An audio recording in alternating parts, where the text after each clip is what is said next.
Welcome back, listeners, to another episode of the New Standard. And I have my partner in crime on my left who looks like a digital image, Neil Long. And we're hiding our images because technical difficulties, but I'm not Denzel Washington and he's not Brad Pitt. So the NFTs, we should make an NFT out of this logo. That would be interesting. You're seeing our digital likeness in the form of the insignia for the particular show. But later, for technical difficulties, we want to bring you a great post wrap up show of the draft. And the title of the show is Did the Steelers Ace the Draft? And with that being said, thank you everybody who for chimed in for the show last week. We did 3 shows. The Pickens show was extremely popular. We got thousands of people to tune into that show. So that's great for us. We are still growing. And so that's great for us. I want to thank everybody out there in Steeler Nation that chimed in and joined us for the 3 shows last week. So if you want to join the YouTube experience, you can go to YouTube, do a search for Lance Williams and Steelers and the New Standard, or Neil Coulong Steelers and the New Standard. If you want to find the podcast, you can go to Apple Podcasts, you can go to Google Store, Google Play Store, you can go to Spotify or any other podcast platform and do a search for Steelers and the New Standard. So big up to all of you guys for helping us have our biggest week this far since we've been starting the show. But let's jump right into it, Neil, and let's jump into the news and notes. What's your thoughts about the Demonte Casey signing, former Cowboy safety with career, I think, about 15 interceptions? What's your thoughts on his signing, and how does he play into the overall thought process with this defense, and how do you think he'll be utilized? I think that the main thing with Casey is depth and versatility. And what that means to me is all moves that we've seen from the Steelers to this point in the offseason really suggest they want to go as many as like 9, maybe 10 deep in their secondary. It seems like everybody that they got that's going to be on their final roster is going to play a role of some type within their defense. And I think Casey fits with that, along with everybody else that they brought in. I mean, they brought in, 4 unrestricted free agents that they signed, and they retained Terrell Edmonds. I don't think the way everyone wants to kind of make this out to be, I don't think it's as dramatic as in, well, you need to sign him now because you're looking for a replacement for Edmonds next year. I think it's a body. I think he's a player that they were interested in, and they had the opportunity to sign him after the compensatory level of free agency ended. So they're not sacrificing their comp formula. Not that they're going to have one, but it's worth diving into that part of it. I think they got a solid player with some experience, and he actually looks and seems to have the profile of a lot of the veteran types of defensive backs that they bring in later in the offseason. So it's a smart move. I think it fits in line with what they want to do, and we're going to see a lot more of how this is all going to work come preseason, if not having to wait until week 1 to really see it. But I think all indications to this point are that this is a team that's they're going to throw a lot of different stuff out against opposing offenses on a week-to-week basis. And the bulk of this team, the strategy is really going to be in their secondary as opposed to their front 7, the way that it has been the last 40, 50 years, something like that. They're going to be much more versatile, and they're really emphasizing depth along their entire secondary. I think that the thing we've seen with the Steelers, I guess, over the past 5 years is they have ability to get to the pass rusher. If you figure if TJ Watt remains healthy, Cam Hayward remains healthy, possibly if you get back Stephon Tuitt, that ability to get to the pass, to the quarterback, will remain. I think when you look at the modern game, and sometimes I hate to use quote unquote the modern game, I think versatility in your secondary is paramount at this point. You need to have depth, and you need to have good players, and you have to have smart, versatile football players so you can provide differences of coverage looks to defenses. You cannot give offenses a steady diet of anything in the current NFL. The more flexible players that you have to do different things, the better off you are. And like you said, I love your point about schematically when you just bring in good football players, especially football players in the secondary who have ball skills, because he has some interceptions on his resume, then I think that helps. But I think I love your point as well. I don't think it says anything about Terrell Edmonds. I think the contract of Terrell Edmonds says everything about Terrell Edmonds. It says that Terrell Edmonds is going to play on for a year, then they're going to look for a possible solution at that quote unquote strong safety position moving forward after that. Let me ask you one question before we move on to the next topic about Devin Bush. Does KZ have any connections to any of the coaching staff? I don't know. That's a good question. You're catching me flat-footed with that. I don't know. I asked, and I didn't mean to do that. I just asked. I'm just wondering out loud because you know how Yeah, that it's a works. fair question. That's a good question. I really don't know.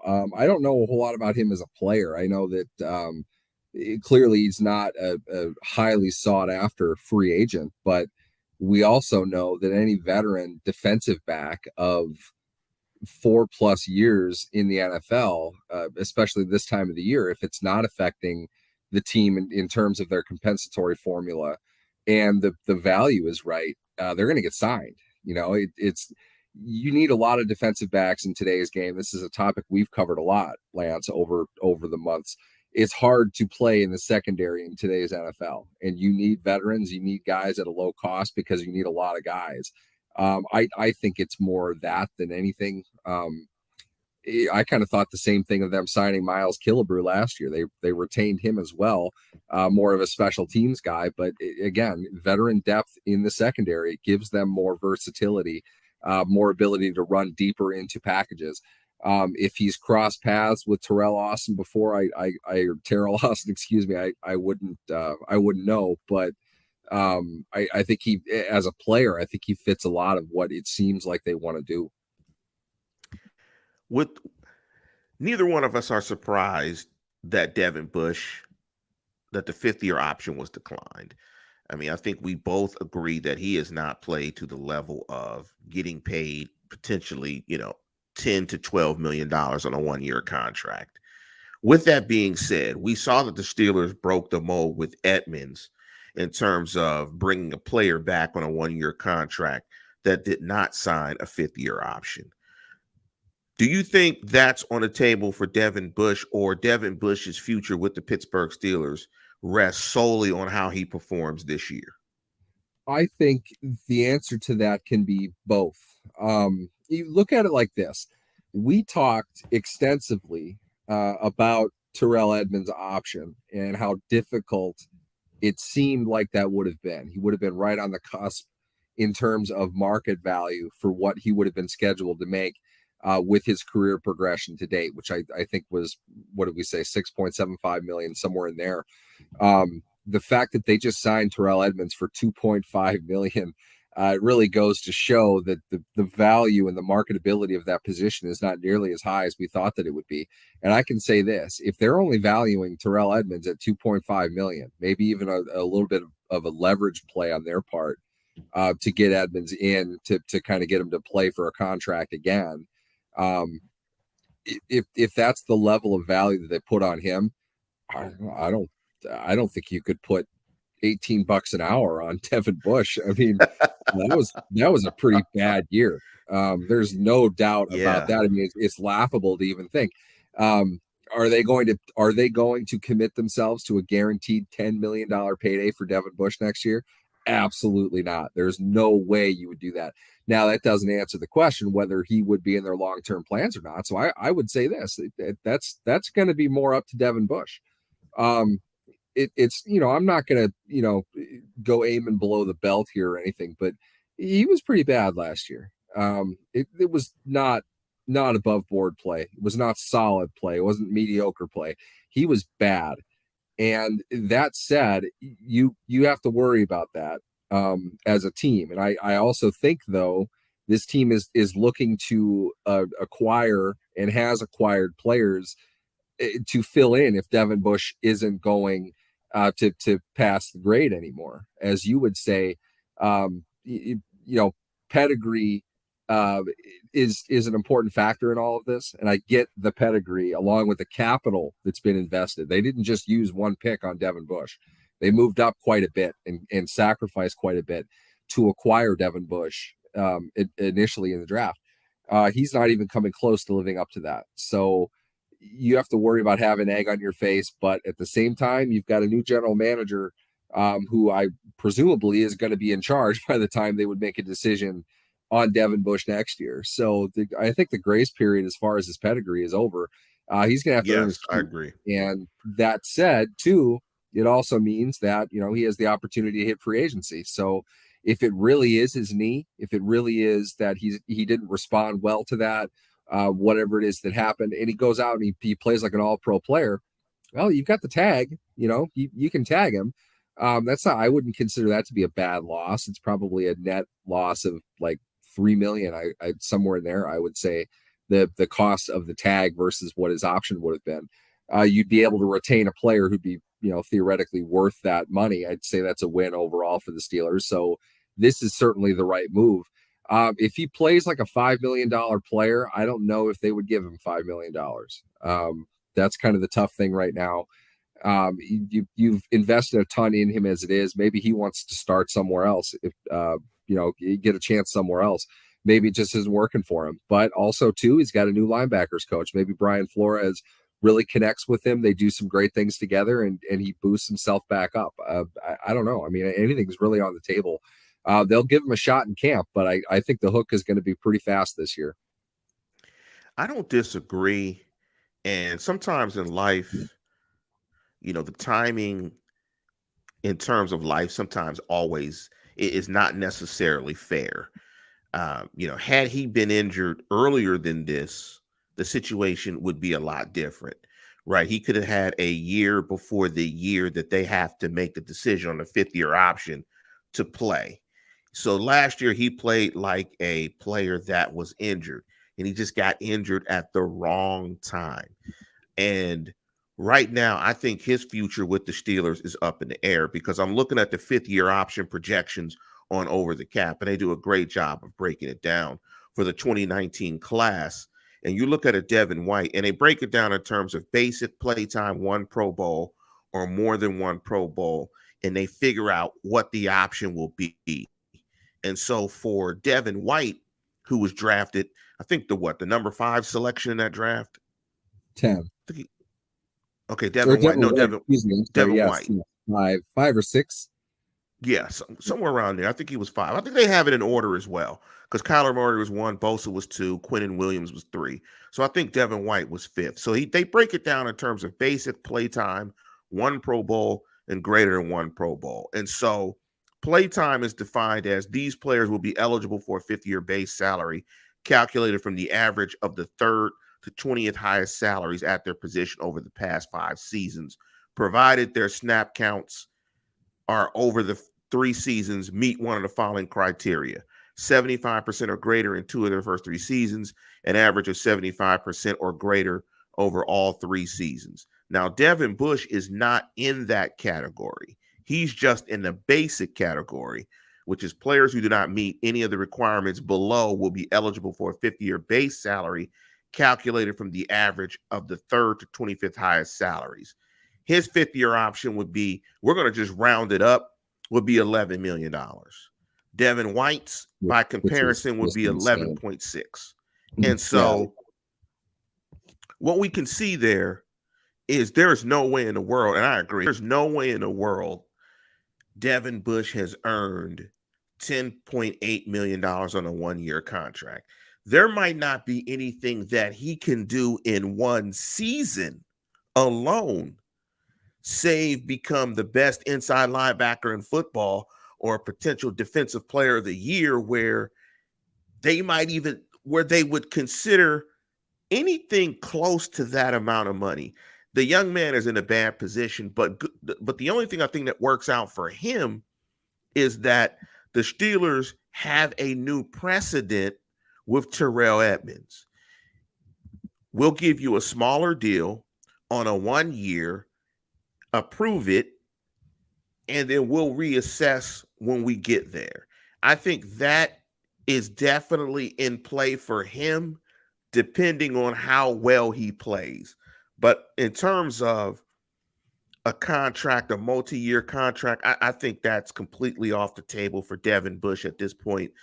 And no one is surprised that he did not get the option.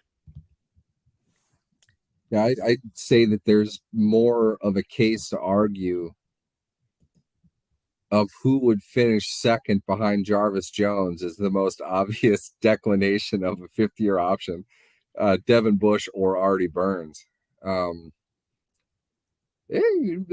Let's save that one, Lance. Maybe that's a good June topic to get into.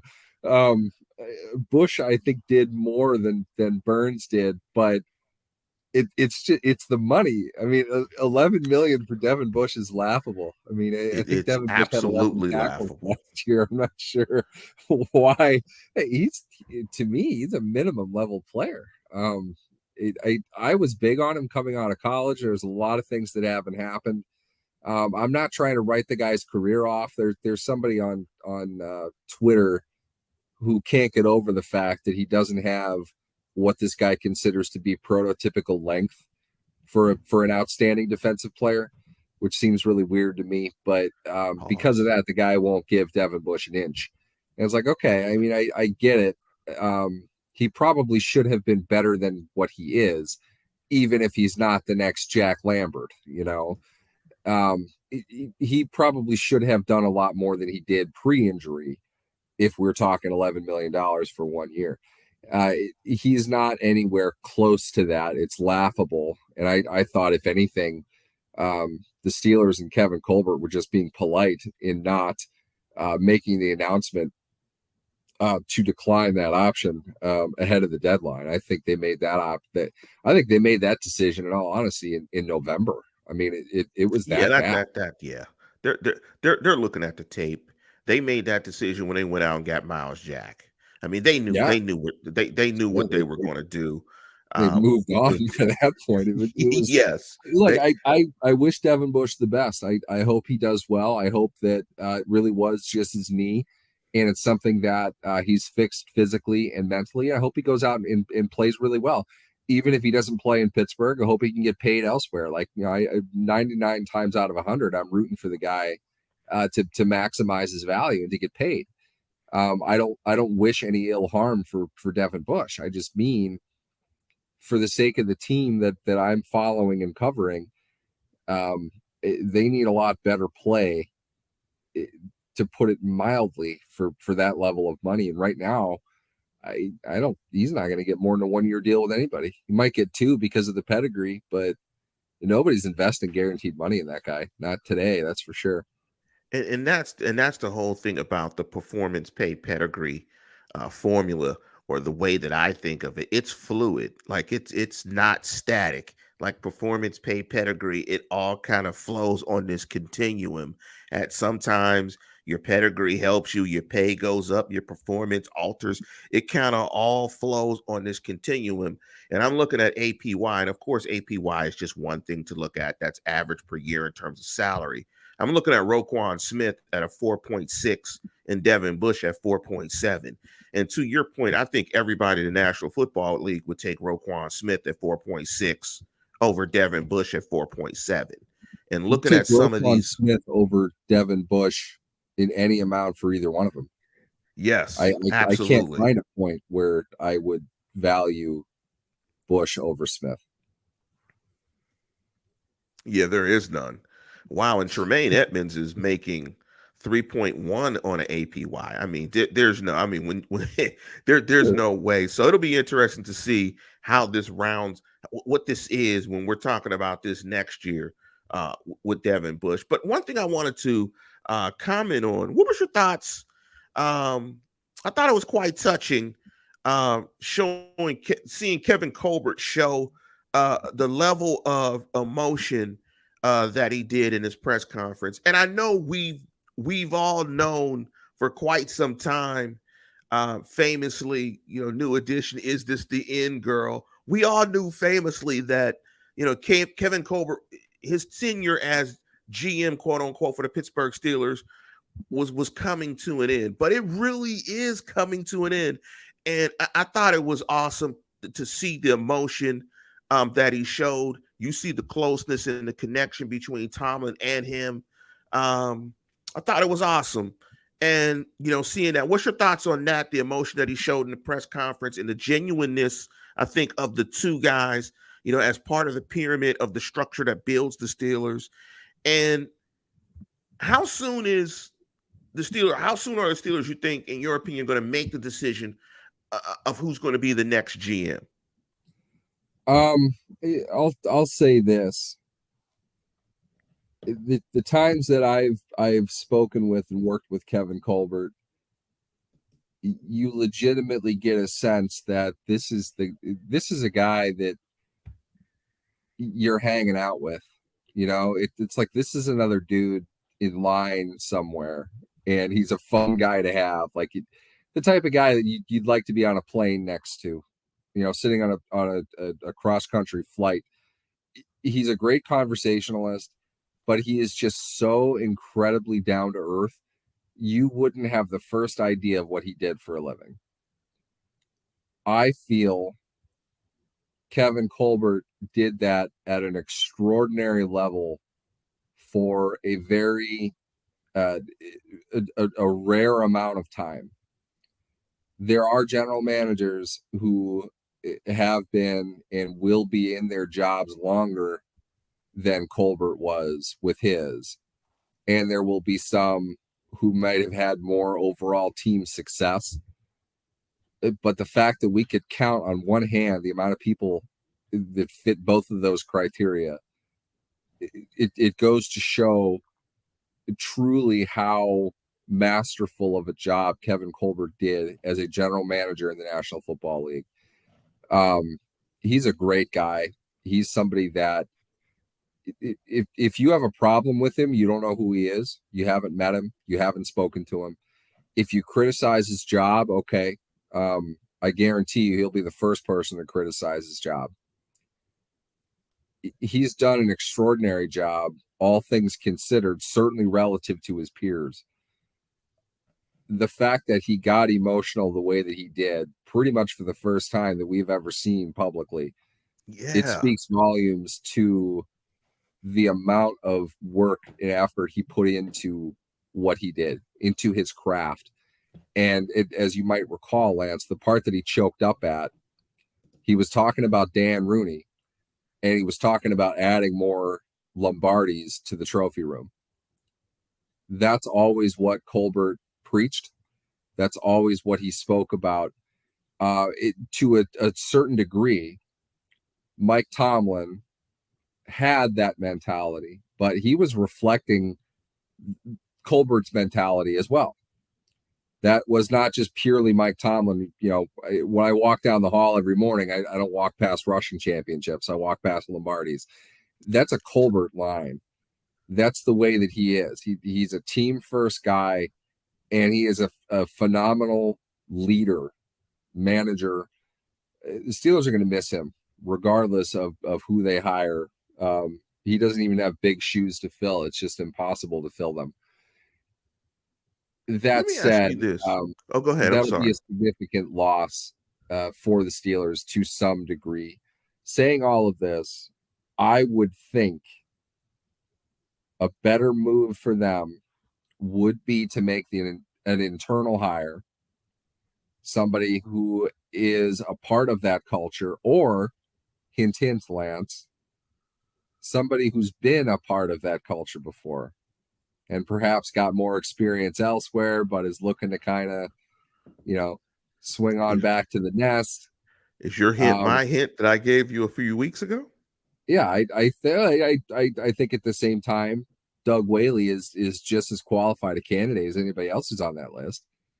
The fact that he's been in the building gives him the edge over the other 35 candidates that they talk to who have never worked for the Steelers before. There are a couple who are like that, but by and large, I think we've seen a lot of good things from Omar Khan. We know what his resume looks like. We know what Brandon Hunt's resume looks like, and we know what Doug Whaley's resume looks like. I think between the three of them, I would imagine if they're all still there and it's this long of a search, I almost feel like there's something coming for all three of them in some level to some degree.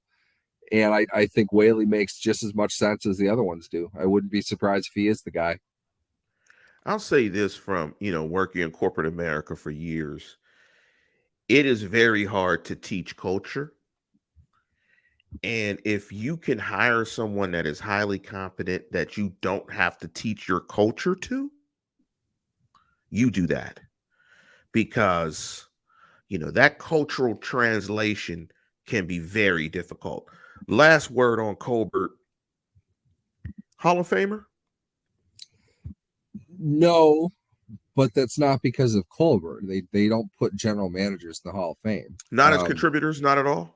They Because would be eligible for the contributor distinction, but the ones who are getting in there are not general managers per se. I mean, Pat Bowlen, Jerry Jones, these guys are far more than just contributors, and the contributors are doing a ton. Basically, they are owners and business people, or they are evolution generating coaches. How about is Gil Brandt a comp for Kevin Colbert? Dude, whole other show. Does Gil Brandt deserve to be in the Hall of Fame? Not ahead of Bill Nunn. I know that. I'll be pissed about that forever. That's fucking ridiculous. There's no reason that should have happened. They both got there, though.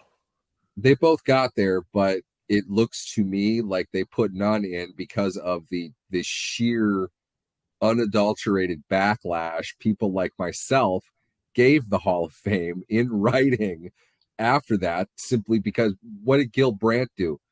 He took how many draft picks and drafted a quasi dynasty with the Cowboys? What did Bill Nunn do? He transformed the face of the game through his ability, his contacts. Gil Brandt scouted football players, and that was it. That's all he did. And he's tearing his own legacy down now with every interview he gives today. Long rant. I'll save that for another time. Bill Nunn should have been in there 20 years ago, and I don't think Gil Brandt should be in there at all. I think he's living off a legacy from a popular team that hypes him up to be far more than he really was in terms of everything. If you put Gil Brandt in the Hall of Fame, there's a laundry list of people that need to be in the Hall of Fame. And I don't think that they should be in there either, but we can't prevent that now. If you wanted to give anybody the contributory distinction, Bill Nunn should have been first, and maybe one of two. I'm not sure it's Gil Brandt at this point. That's just my opinion. I understand Cowboys fans aren't going to agree with me, but what I know is that Gil Brandt couldn't hold Bill Nunn's jock, and Bill Nunn was a newspaper reporter, not a scout. So goes to show where this game went, how it evolved, and that the Steelers are, without question, the tip of the spear of that. Today's NFL is largely due to the efforts of Dan Rooney, of Bill Nunn, and of Chuck Noll. And you really can't argue that. It goes back to the 1970s Steelers. Cowboys, they don't hold a candle to that. Well, let's switch reels and let's look at the undrafted free agent signings before we get to the overall topic of the show. Did the Steelers hit a home run in the draft? Let me list the guys out. And thanks to, I'm looking at the article from one of your guys, from Kurt Perkjoy. So big up to Kurt. Offensive tackle Jake Dixon from Duquesne. I didn't even know Duquesne played football. Running back Mateo Durant. I mean, honestly, I just know Duquesne hoops. Defensive tackle Donovan Jeter out of Michigan. Edge rusher Tyree Johnson, Texas A&M. Edge T.J. Moultrie out of Auburn. Guard Chris Owens out of Alabama. 3 SEC guys. Cornerback Chris Steele out of USC. Offensive tackle Jordan Tucker out of North Carolina. Running back Jalen Warren out of Oklahoma State. Cornerback Bryce Watts out of UMass. Any of those names stand out? Any theme in particular from the guys that got selected from a position group standpoint, what's your overall thought about any of these undrafted free agents? And do you think any of these guys might stick on the roster? Here's what I can say, Lance. I could quickly Google all of this and grab a couple hot takes from a couple of these players, talk about their height and weight, give their RAS scores, and come up with an opinion on the fly. Because I love this audience so much and I enjoy doing this with you so much, I'm going to be completely honest with you. I literally have never heard of any player who's on that list. I don't Here's have a the clue thing. who any of them are. Here's the thing that, and me either. I'm going to be honest because I really don't even like college football. But I think the thing that stands out. I don't watch Duquesne football very much. I don't know. I didn't even know Duquesne played football. Here's what stands out. You have a couple of corners. You have a couple of running backs. Typical. You have a couple of edge guys. I think Trey Edmonds is still on the team too. And He's so, still got the backup running back. We talked about running back in the draft, and we were kind of surprised that they didn't go in that direction because we think that position is a need for them. So I think that kind of stands out. I still think I still think there's somewhat of a need at the cornerback position, but that may speak to more to the fact that that's a position that you're going to take a flyer on just because of the importance of corners in this current National Football League, the way it's played. But other than that, undrafted free agent guys, the Steeler fan base is one of the few fan bases that gets super excited about undrafted free agents. I take it with a grain of salt.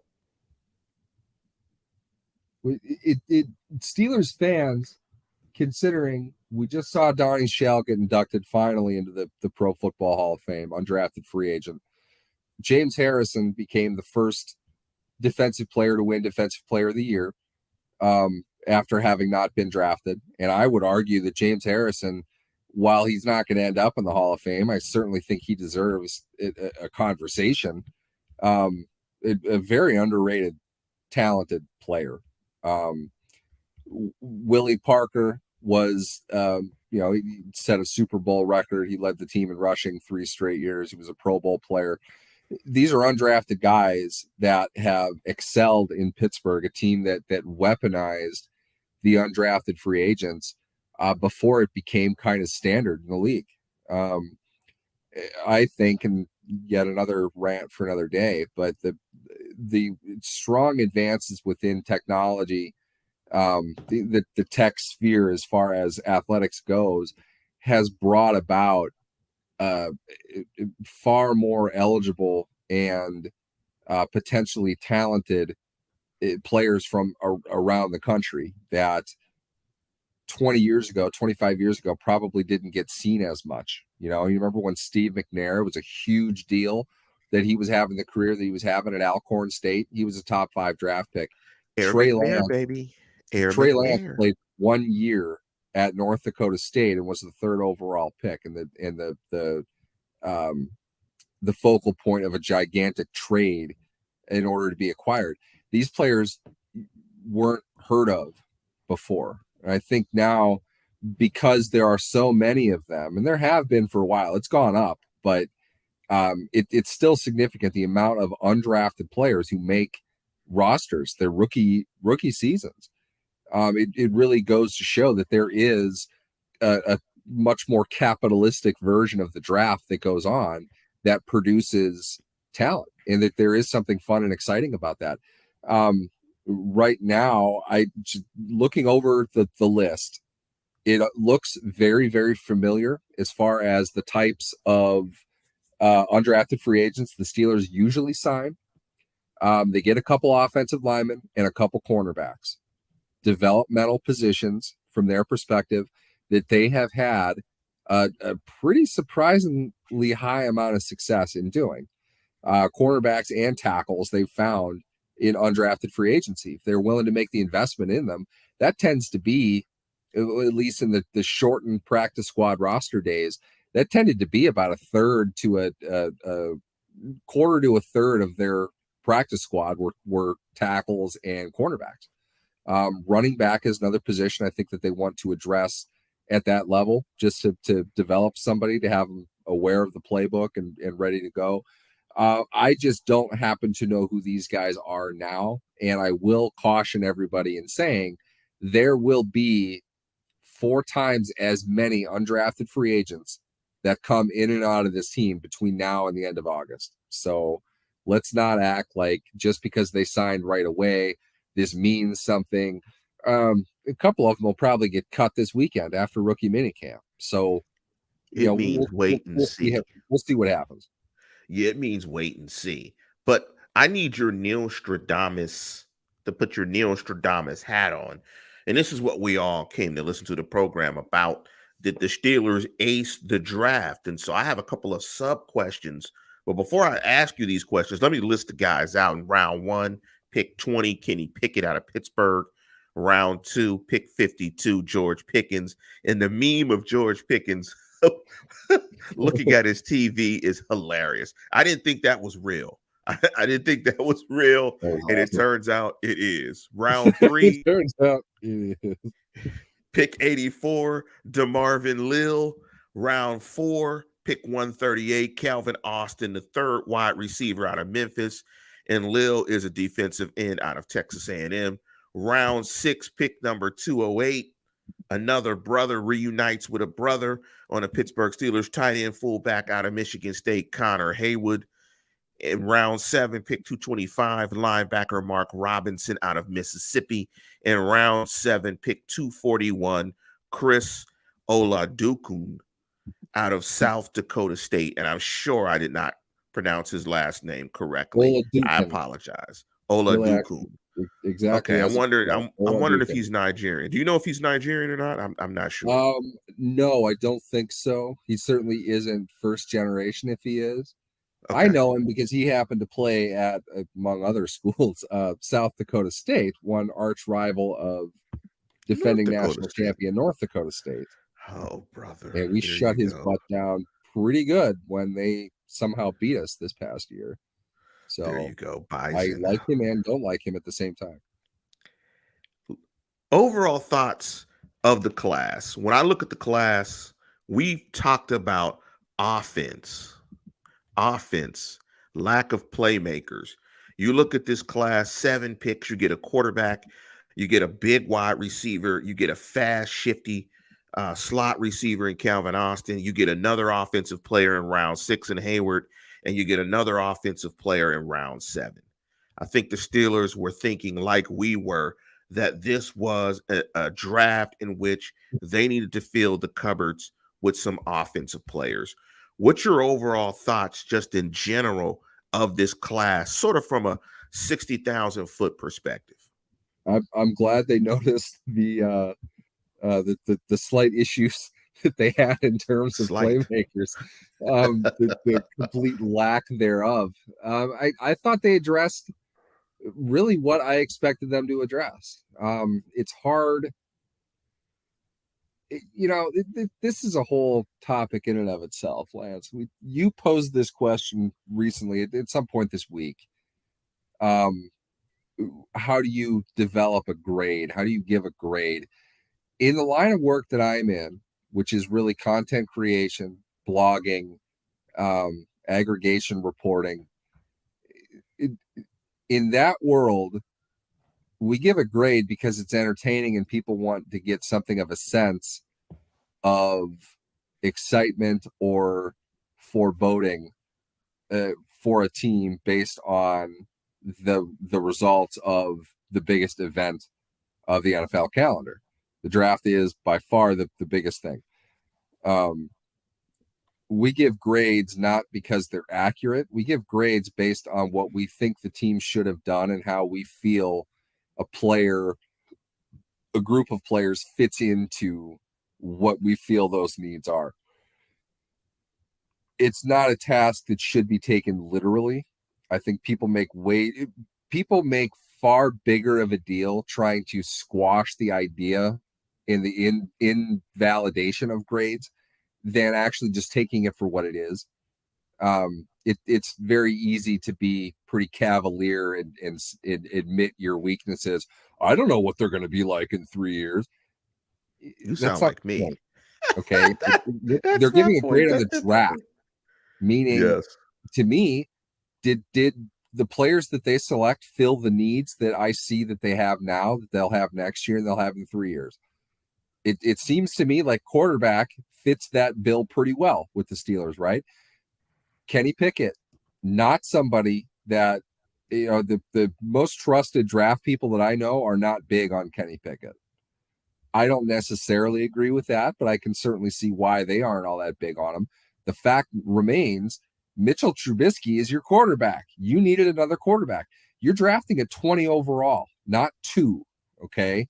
Kenny Pickett fits 20 overall, much better than he fits 2 overall. What question are we answering? Did they fill a need, or did they just draft a 7-time all-pro quarterback? I'm going to think that they filled a need more than they found, the next Steve Young. I don't think that happened, but it doesn't mean that it's a dumb pick. It's 20 overall. Okay. I'm not sure what else they're going to do. What other player fits the need at positionally and talent wise at that spot in the draft? I look at that in each round because I'll say this.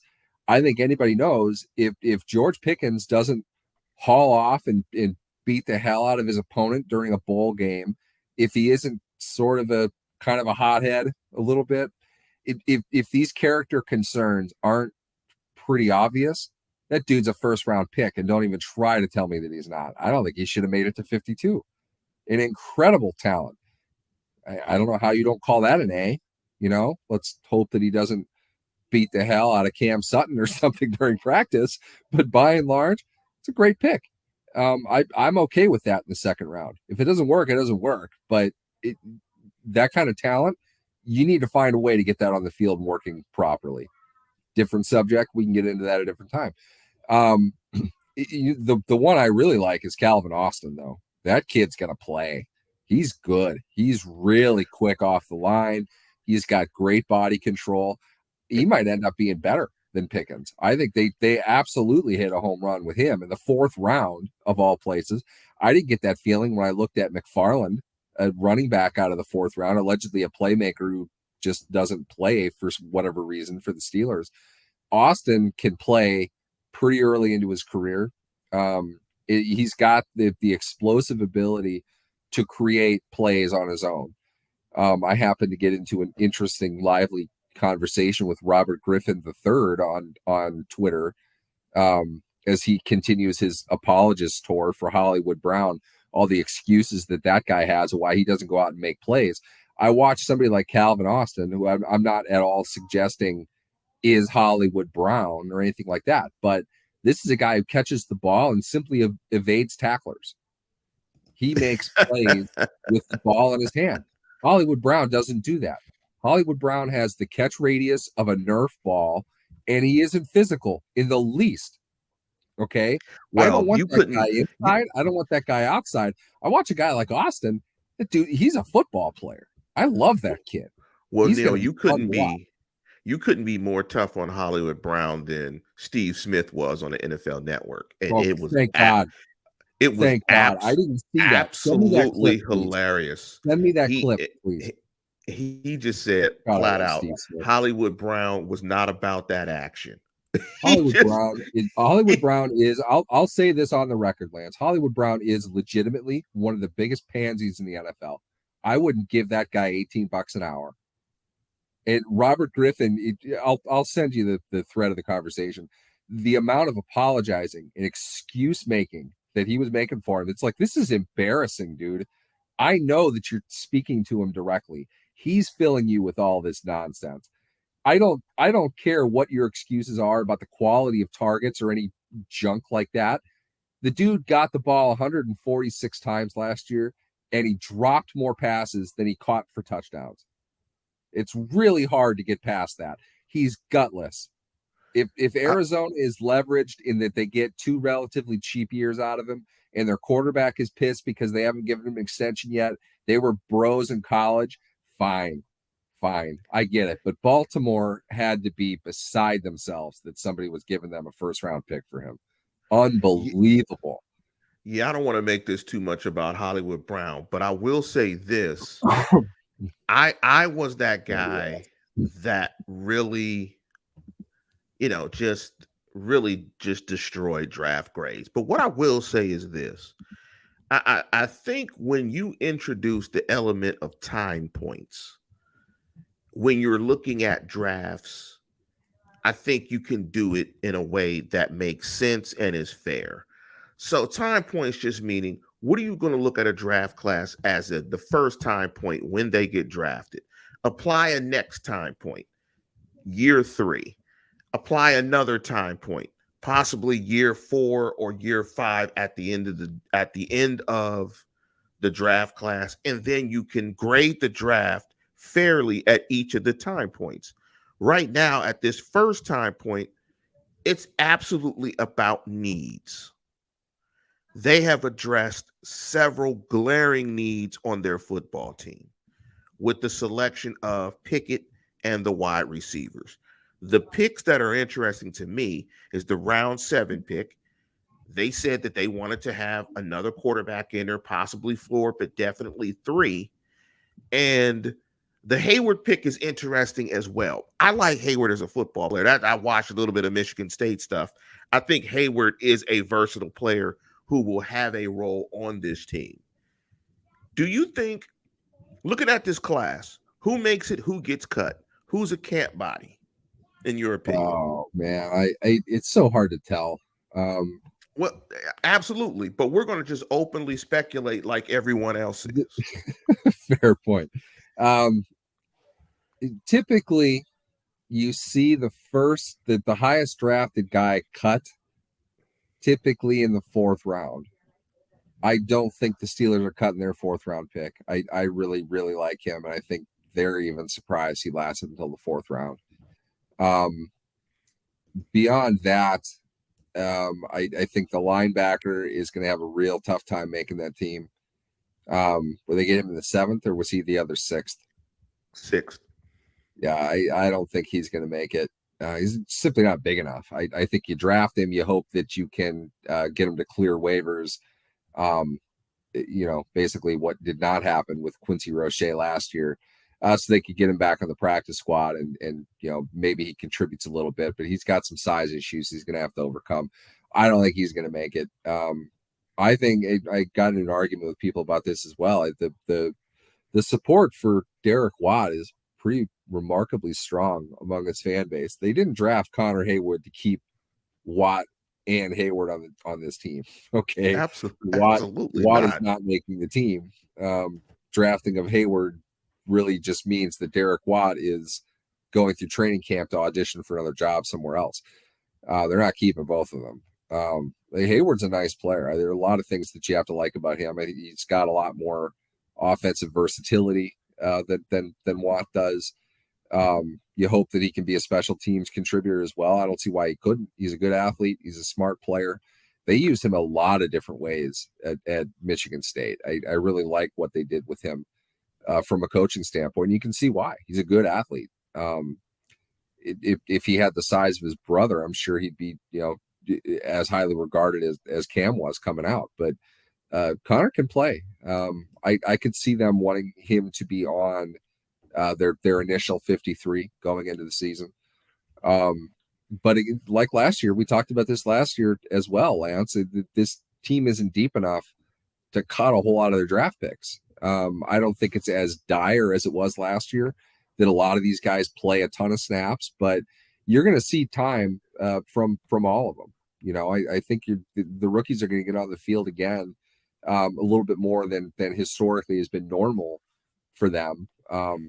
How good they'll all be, I don't know. We'll see, but they absolutely needed 2 receivers. We talked about that all off season. I think both of them are going to play pretty early on. Pickett probably doesn't, but not right away at least.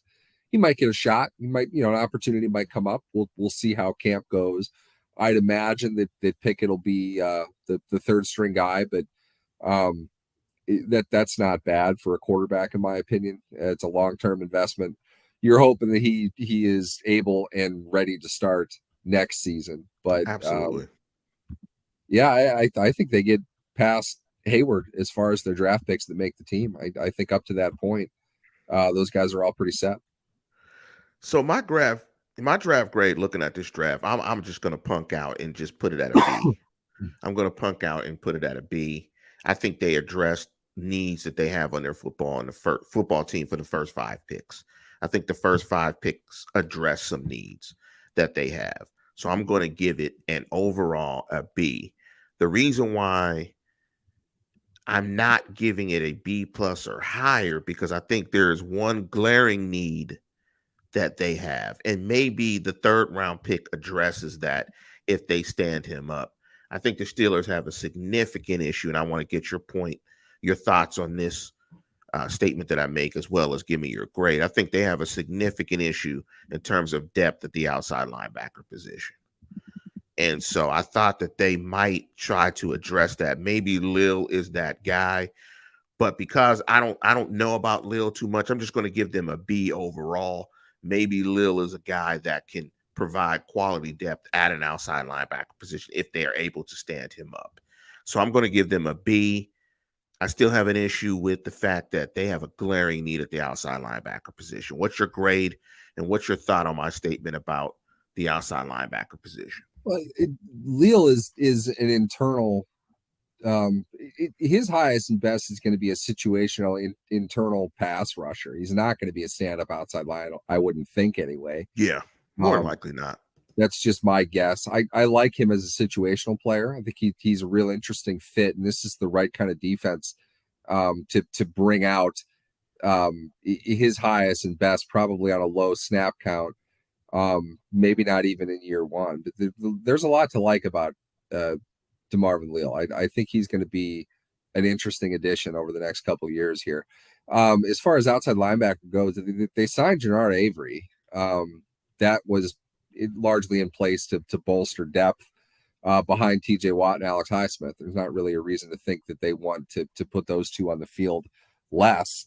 And let's keep in mind that you've still got the pride of North Dakota State, Derek Tuska, absolutely. On this roster. So absolutely. You do have experienced depth behind those players. Is that enough? Is that what you want to have? Is Gernard Avery worth anything? I mean, he's a younger guy, not incredibly productive in his career, but he's a backup. Really, when you think of the way the Steelers like to set up their outside linebackers, you want to have James Harrison and TJ Watt, and then you want to have Anthony Chickillo backing him up. There's no way. Guy that, things aren't great if he has to play, but that's sort of what you can afford when you have James Harrison and TJ Watt as your starters, and there's no reason to take them off the field, bar injury. So I think it makes sense with that. I give it a B as well. I'll take the cop-out answer as well, just because I think they got some players that I really like. I think they got some guys with a few red flags. I think they addressed depth at positions they needed to.